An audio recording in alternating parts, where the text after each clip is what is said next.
tudo bem? Espero que todos estejam bem, protegidos e seguros na casa de vocês. E vamos torcer para que tudo isso passe logo, né? Para que esse coronavírus ele vá embora do nosso país e a gente possa ter novamente as nossas aulas presenciais, o mais rápido possível. Bom, quinto ano, antes de começar a nossa aula, pega o seu livro de geografia, tem em mãos o seu livro. Eu sei que todos estão com o livro em casa, porque na semana que aconteceu esse recesso seria o nosso teste, então eu pedi para que todos os alunos levassem os livros, então todos têm o livro em casa, né? Vamos lá, abre na página 36, coloca aí, página 36, o povo brasileiro, unidade 2. Vamos começar o nosso assunto, o nosso tema, tá? Abre o livro e preste atenção no que a professora vai falar. Miscigenação. O que seria isso? Pensa comigo. O que seria essa palavra miscigenação? Pela imagem, dá para perceber alguma coisa. Seria a mistura? Seria a diferença? Sim. Miscigenação é a mistura de etnias. Como vocês podem ver aí, eu tenho várias etnias dentro de um único ambiente. Que ambiente é esse? O nosso país. Então eu vou colocar para vocês agora na tela o slide que diz assim, sobre miscigenação. Miscigenação consiste na mistura de raças, de povos e de diferentes etnias. Assim, multirraciais ou mestiças são as pessoas que não são descendentes de uma única origem. A maior parte da nossa população, ela vem de origem mestiça. Por que de origem mestiça?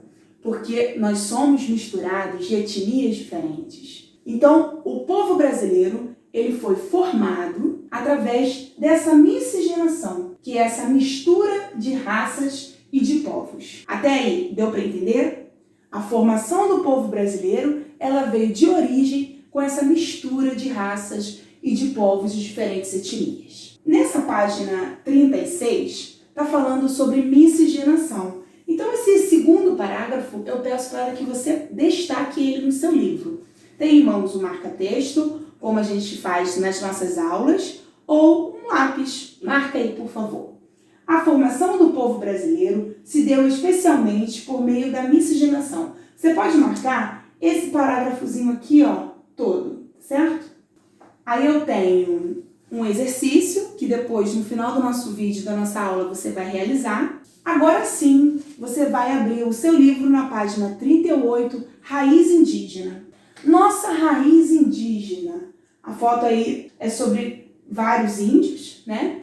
E explicar um pouquinho para vocês a base, né? Como foi a nossa raiz, como tudo começou. Antes, ali meados do século XVI, quando Pedro Álvares descobriu o Brasil e chegou, os índios já estavam aqui. Mas quando ele chegou ao Brasil, ele foi recebido por muitos povos indígenas. Cerca de 5 milhões de indígenas já estavam aqui no Brasil. Hoje em dia, podemos contar pouco mais de 283 aldeias, né, povos, totalizando 900 mil indígenas. Então eu tenho, quando Pedro Álvares chegou, 5 milhões de indígenas, e hoje eu tenho pouco mais de 900 mil. Por que isso acontece, professora? Pega o seu livro, antes de eu explicar, você vai marcar página 38, destaca aí.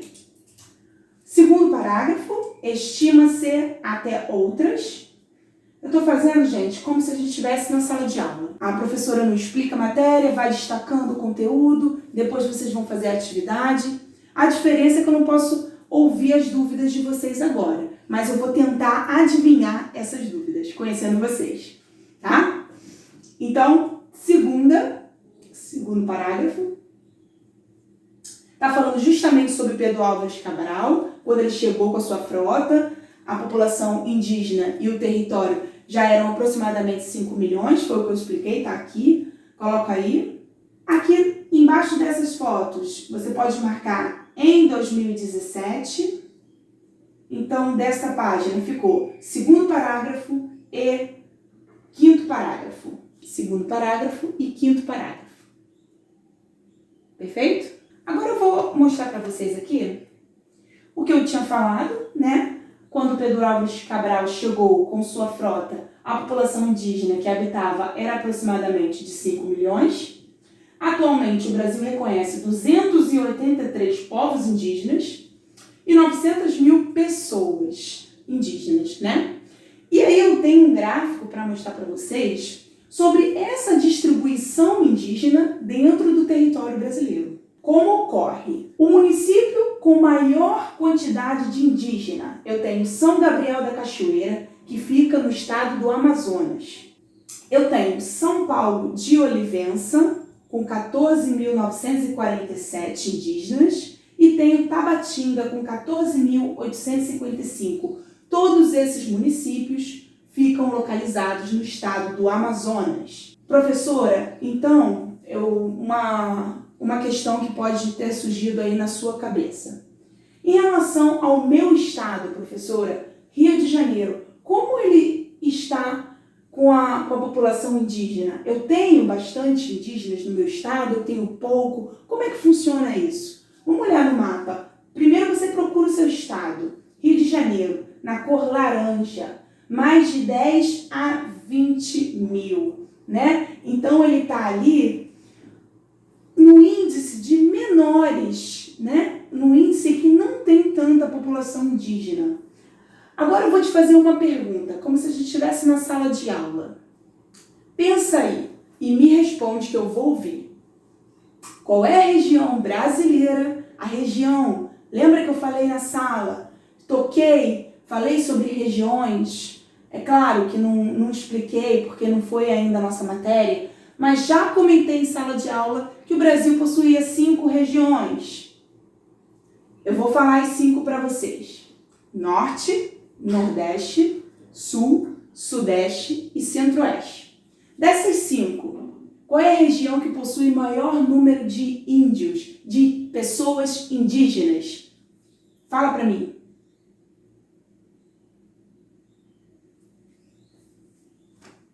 A resposta certa seria Norte, região Norte do Brasil. Essa região que abrange aqui, ó. Olha nesse mapa, eu vou apontar agora. Rondônia, Acre, Amazonas, Roraima, Pará, Amapá e Tocantins. Né? Eu tenho aí 7 estados que fazem parte da região norte. Então eu tenho o maior número de indígenas dentro da região norte do nosso país, tá certo? Eu posso observar o gráfico verdinho, mais de 80 mil habitantes são índios, indígenas. Estão aí todos situados dentro do estado do Amazonas. Raiz africana, eu tenho no próximo slide uma demonstração, uma imagem aí do povo africano. Você pode marcar, sublinhar o segundo parágrafo, o primeiro e o terceiro. Aqui, ó. E o último. Então eu tenho 3 parágrafos para você sublinhar. Parágrafos de extrema importância.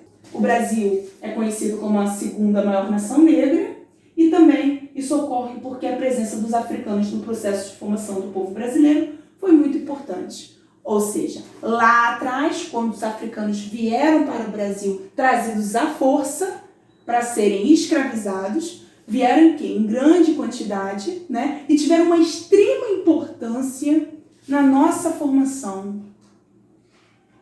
Então, gente, vamos pensar um pouquinho. Eu vou colocar agora para vocês a parte que diz sobre a cultura brasileira em relação à cultura africana.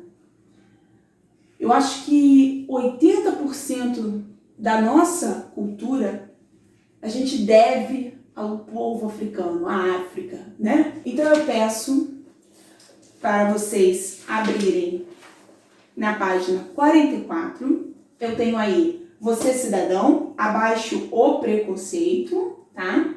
Isso quer dizer igualdade racial. Vamos todos lutar juntos para termos um sistema em que todos tenhamos uma igualdade racial. Somos diferentes em etnias? Somos. Porém, somos todos iguais porque somos brasileiros. Lembra lá do começo do meu vídeo?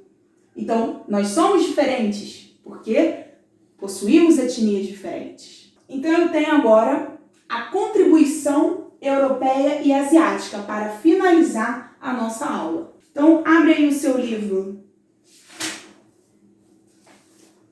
na página 46, Contribuição Europeia e Asiática. Pega o seu marcador de texto, marca ali o primeiro parágrafo com as duas bolinhas. Faça essa leitura agora do outro lado comigo, como se a gente estivesse na sala. Eu lembro que quando eu pergunto na sala de aula, quinto ano, quinto A, quinto B, quinto C, quinto D, quem é que vai fazer a leitura? Eu tenho um monte de alunos que levantam as mãos. Então você agora aí do outro lado, faz essa leitura rapidinho comigo e você acompanha no seu livro. Vou escutar você aqui desse lado. 2 momentos de destaque com a chegada dos europeus no Brasil. A colonização portuguesa, desde o início do século XVI, e a imigração no fim do século XIX e XX. Peraí, o que é imigração? Você vai responder isso para mim, porque você sabe o que é imigração. Lembra? Emigração com a letra E é a saída do país. Imigração com a letra I é a entrada no país. Imigração com a letra M, o deslocamento dentro do país. Então, a imigração, ou seja, a chegada dos povos asiáticos e europeus no nosso país, que se deu ali no fim do século XIX e XX. Então, eu tenho 2 momentos em que podemos destacar com a chegada dos asiáticos e dos europeus. No seu livro, na página 46, você vai marcar essas 2 bolinhas na história da chegada até início do século XX e vai marcar também esse gráfico, tá? Coloca uma setinha, escreve aí, atenção. Esse gráfico, ele mostra ali os 4 principais grupos de imigrantes que entraram no Brasil nessa época, tá? Eu tenho italianos, portugueses, espanhóis e japoneses no seu gráfico aí, que é a mesma coisa aqui, mas o meu gráfico é um pouquinho diferente, mas eu vou mostrar para vocês. E aí eu tenho esse gráfico em que está mostrando aí apenas os imigrantes europeus e asiáticos, tá certo? Não está falando dos imigrantes africanos, não está falando do povo indígena, está somente citando os europeus e asiáticos, com a liderança dos portugueses e depois dos italianos. Eu vou disponibilizar depois esse slide para vocês. Bom aluno agora do 5º ano, chegou o momento de você praticar, de fazer a atividade de geografia, tá? Eu coloquei para vocês aí. Primeira atividade, leitura da unidade 2. Por que leitura? Porque vocês aqui assistiram a professora explicar essa unidade, mas eu quero que vocês também ponham em prática o hábito da leitura. Então, como é um capítulo pequeno, ele não é um capítulo muito grande, leiam esse capítulo. Depois que você terminar de ler, você vai responder os exercícios da página 37 até a 51. Então, eu tenho a unidade 2 toda para fazer todas essas questões. E aí, feito isso, já marcou, destacou certinho tudo que eu passei, a gente encerra a nossa aula de hoje. Um beijo para todos vocês. A professora Mariana, a tia Mariana, né, que muitos me chamam assim, está com muitas saudades.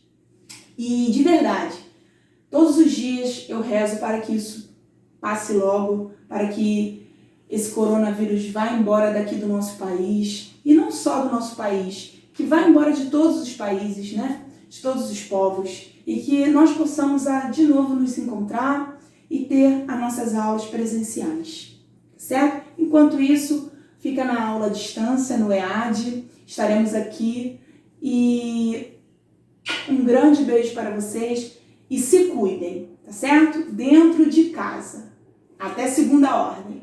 Um abraço, queridos.